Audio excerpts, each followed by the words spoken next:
Dahil may nakita na naman kaming tsangaw sa aming palayan mga kalabs, ayan, nag-apply at nag-spray agad kami para tsangaw mga kalabs. Dahil ayaw naming masira ang aming palay. So yan, in just 1 hour, ayan, tipok agad ang mga tsangaw mga kalabs. Ganyan ka-epektibo ang aming ginagamit mga kalabs para tsangaw. At itong araw na ito mga kalabs, nag-spray sila papang para tsangaw mga kalabs at para din sa pampabigat ng palay mga kalabs or sa kanyang butil. At ang ginamit namin mga kalabs ay foliar mga kalabs para sa kanyang shoulder. Mag-English lang tayo mga kalabs para maintindihan ninyo.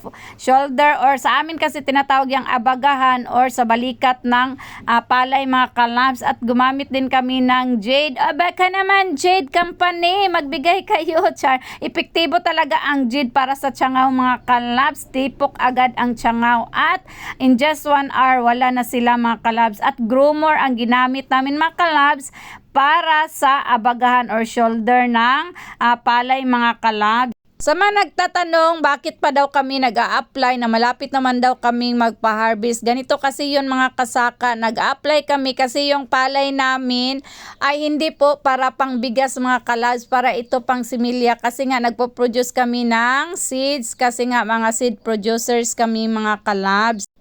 Yan, ganyan kami ka-arty sa aming palay, char. O ganyan kami mga kalabs magmahal sa aming palay kasi ginagawa naming binhi para ang maibigay namin sa mga mimimili ay good and quality seeds. O yan, gahi kayo no?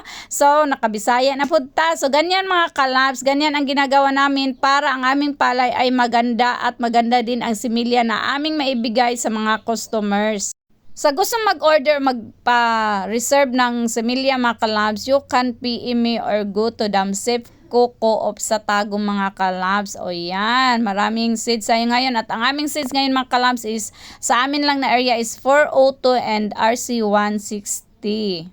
So yan na nga mga kalabs, nag-apply na si Papang sa palayan at nag-spray na siya para sa tsangaw at grow more para sa abagahan or shoulder ng palay mga kalabs para maganda o hitik na hitik talaga ang kanyang bunga mga kalabs. Ganyan ang ginagawa namin kahit malapit na ang harvest mga kalabs para naman bumigat-bigat din ang ating palay mga kalabs. Kasi nga mga kalabs, ang grow more ay nakapapaganda ng butil ng ating palay. So yan, nasagot ko na ang mga katanungan ninyo mga kalabs ha. At sa nag-request na magtagalog ako, ito na mga kalabs.